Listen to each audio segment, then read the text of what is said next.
Bienvenue à toutes et à tous, je suis Marius, j'espère que vous allez bien. Alors bien évidemment, je vais vous parler catch aujourd'hui parce que samedi a eu lieu le pay-per-view de l'AEW All Out et je me suis dit bah franchement pourquoi pas. Parce qu'au départ je vous avoue, j'hésitais quand même un peu, mais je me suis dit bah ça reste un pay-per-view et puis j'adore l'AEW et en plus il y a pas mal de choses à dire là-dessus, très clairement. Je m'étais dit que après All In, All Out ne serait pas vraiment à la hauteur. Mais en fait, je me suis trompé. Genre, l'AEW a enchaîné 2 pay-per-view absolument incroyables. Non mais très clairement les gars, je les félicite et je suis très content du succès. Vraiment. Elle remonte de plus en plus dans mon estime. Alors même si évidemment il y a des petites choses ici et là qui m'ont pas tellement plu, j'avoue. Mais voilà, globalement, c'était un très bon show. Suite logique d'All In, je valide complètement. Alors bien évidemment, je vais vous parler de ce qui s'est passé lors de ce show. Mais je vais totalement skipper la 0 Hour pour une bonne raison. Je ne vais pas en parler, vous avez l'habitude. Bon, nous allons commencer par le premier match du show principal, MJF contre Daniel Garcia. Je m'étais dit qu'une victoire d'MJF paraissait logique, c'est ce qui s'est passé. Par contre, la façon dont il a emporté le match, ouais bon c'est du MJF mais c'est pas trop ouf non plus. Et l'après-match me laisse penser que leur rivalité n'est pas terminée. Et cette fois-ci, Daniel Garcia doit l'emporter, c'est pas négociable. Mais il y a pourtant des rumeurs qui disent que MJF va être en pause un petit moment apparemment. Alors je ne sais pas s'il faut s'y fier, j'ai tendance à me méfier vu la source, hein, naturellement. Mais voilà, affaire à suivre, le match était sympathique à voir et puis voilà. Le match suivant pour les titres par équipe, les Young Bucks contre Blackpool Combat Club, donc Claudio Castagnoli et Wheeler Yuta. Victoire amplement logique des Young Bucks, il y avait zéro doute à avoir. Et le match était vraiment très cool. En même temps, il y a les Young Bucks, il y a le Blackpool, donc logiquement, ça pouvait être qu'un bon match. Et en parlant de bon match, celui qui a suivi, c'était clairement l'un des matchs que j'attendais le plus du show. Pour le titre international, Will Ospreay contre Pac. Et très clairement les gars, j'attendais de dingue ce match. Deux athlètes absolument incroyables. Les gars, Will Ospreay, l'un des meilleurs catcheurs du monde. Vous m'enlèverez pas ça de la tête. Et Pac qui est absolument incroyable. Donc évidemment, Will Ospreay a conservé, il y avait zéro doute à avoir à ce sujet. Hein. Mais le match était tellement bien. Legit, j'en veux encore. Hein. Très clairement les mecs, j'en veux encore. Mais Will va clairement passer à autre chose. C'est même assez logique puisqu'il a eu une confrontation avec Ricochet plus tard dans les coulisses. Donc c'est logique, on peut pas passer à côté d'un match entre les deux, ça va être génial et j'ai déjà hâte de voir ça. Le match suivant, le Chicago Street Fight entre Willow Nightingale et Chris Statlander.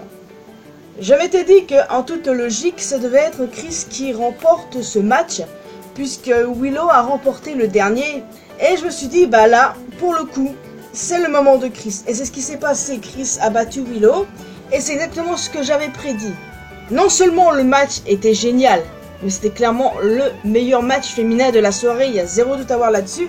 L'animosité entre les deux femmes, non mais vraiment, c'était incroyable. Elles se sont données à fond. Et puis, c'est deux catcheuses que j'aime énormément. Donc, évidemment que je n'étais pas déçu par elles. Donc, bon match, bonne gagnante, et puis voilà, vivement la suite, quoi. Le match suivant pour le titre continental, Okada contre Mark Briscoe, Orange Cassidy et Konosuke Takeshita. Alors, comment dire les gars, je ne voyais pas Okada perdre le titre. Mais les trois autres, je les kiffe pour une bonne raison. Orange Cassidy, c'est grâce à lui que je me suis mise à suivre l'AEW. Clairement, je vous le dis. Et Takeshita, c'est l'un de mes favoris à l'AEW, et donc ça m'aurait pas dérangé. Mais bref, Okada qui perd, non, je n'y croyais pas une seule seconde, mais en tout cas, le match était vraiment très cool. Avec tous ces talents-là, à quoi on s'attendait? Non mais vraiment, tous les matchs étaient très bons. À part un, mais bon voilà. Toujours est-il que j'ai vraiment pris mon pied pour chacun de ces matchs.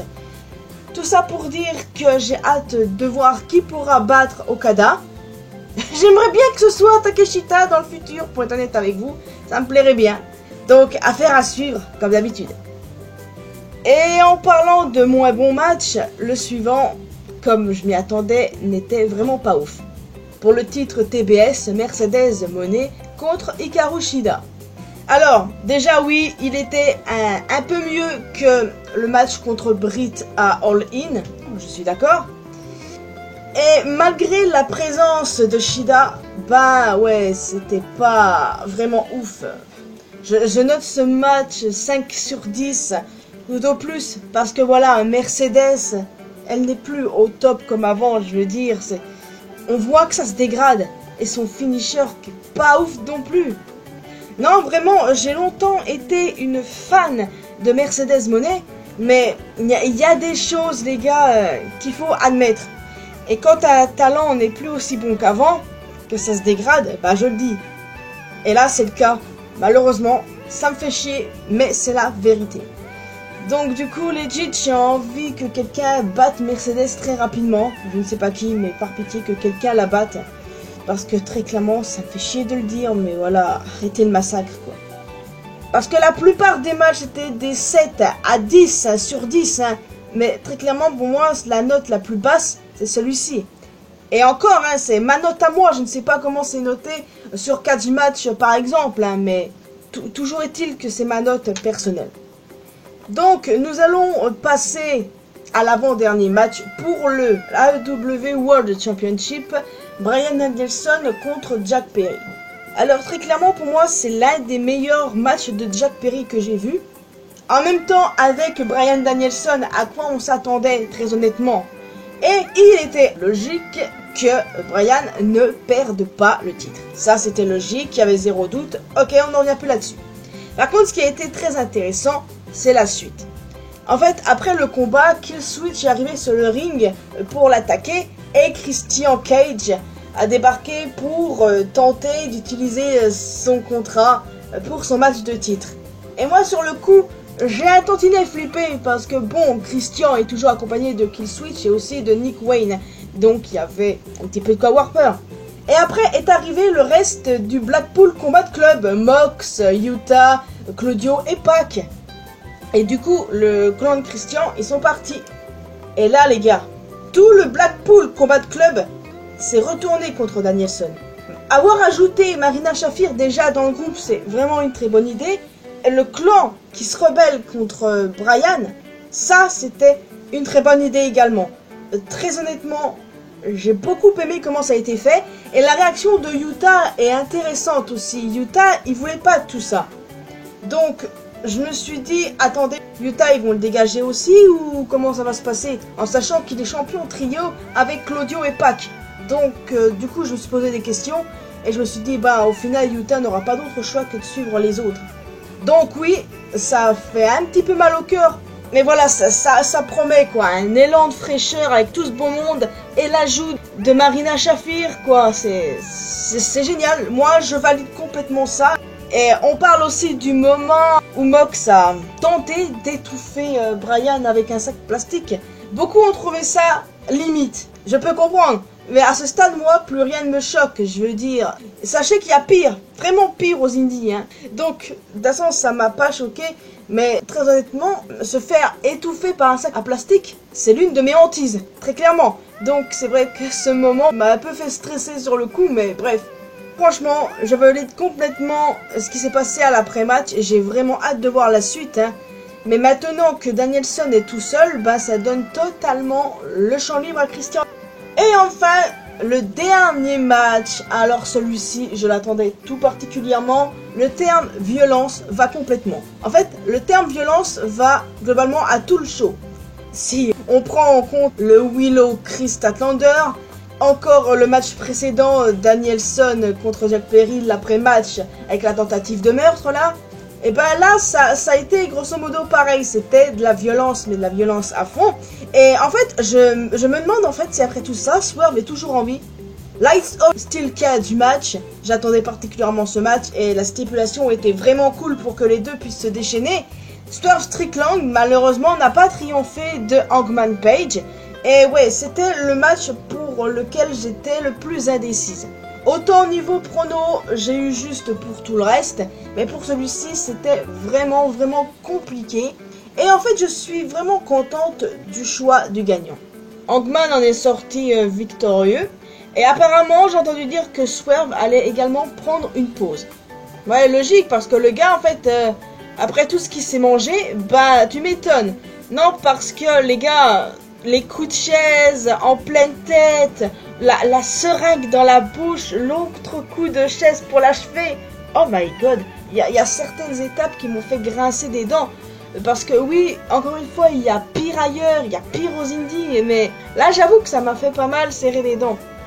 Alors ouais, dès le moment où ça allait de façon personnelle, je me rappelle, il y a longtemps, ça remonte, quand Swerve est allé chez Hangman, ou encore la semaine dernière, quand Hangman a brûlé la maison d'enfance de Swerve. Leur rivalité est allée super loin, et ça ne m'étonne pas qu'ils soient allés dans l'extrême dans ce match. C'était extrêmement violent, ouais, très violent. Et oui, j'ai grincé des dents à certains moments, ça je ne vous mens pas. Mais en soi, le match était très bon. Donc, est-ce que Swerve est vivant? J'imagine que oui, mais la pause est méritée. Et ouais, j'ai hâte de voir ce qui va se passer ensuite pour les deux. Donc, voilà, c'était un très bon show. Donc, du coup, le meilleur match, bah, c'est le main event. Même s'il y a des choses qui m'ont fait grincer des dents, ça mérite totalement sa place de meilleur match du show. Après, il y a aussi le Will Ospreay et Pac qui était vraiment très bon. Mon petit coup de cœur de la soirée, pour être honnête.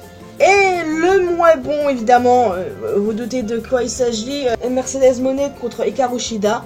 Ouais, j'aurais jamais cru dire qu'un match d'Hikaru Shida était moyen, mais bon. Alors, n'hésitez pas à me dire dans les commentaires ce que vous avez pensé de ce show et qu'avez-vous pensé de la trahison du Blackpool Combat Club contre Danielson. Est-ce que vous validez ou pas? Je pense très clairement que le clan avait besoin de ça. Clairement. L'ajout de Marina Shafir, le retour de Pac, pour moi c'est nécessaire. Et j'ai hâte de voir la suite. Genre vraiment, je suis de plus en plus hypé par ce qui se passe à l'AEW. Parce que je vous avoue que parfois je lâche un petit peu parce qu'il y a des choses qui ne me plaisent pas forcément ici et là. Mais très honnêtement, je ne regrette pas de suivre l'AEW. Non, mais vraiment pas, parce qu'il y a vraiment du bon. Et voilà, après All In, ils ont trouvé le moyen de faire encore mieux. Non mais vraiment, chapeau. Je n'ai rien à dire de négatif sur l'AEW, très clairement, non. Quand il y a du négatif à dire, je le dis, mais quand il y a du positif, je le dis aussi, naturellement. Donc, je vais vous laisser ici, évidemment. Donc, n'hésitez pas à me laisser un commentaire avec vos retours sur ce show, vos notes globales sur chaque match si vous voulez. J'ai hâte de discuter tout ceci avec vous. Que va-t-il se passer ensuite? N'hésitez pas à me faire part de vos théories, vos spéculations, naturellement. En plus d'un commentaire, n'hésitez pas à laisser un petit pouce bleu, ça fait toujours plaisir. Vous pouvez me retrouver sur mes réseaux sociaux, les liens sont bien évidemment dans la description. Et le plus important, abonnez-vous à cette chaîne ainsi qu'à ma chaîne principale pour qu'on puisse se retrouver dans une prochaine vidéo. Et n'oubliez pas d'activer la cloche notification.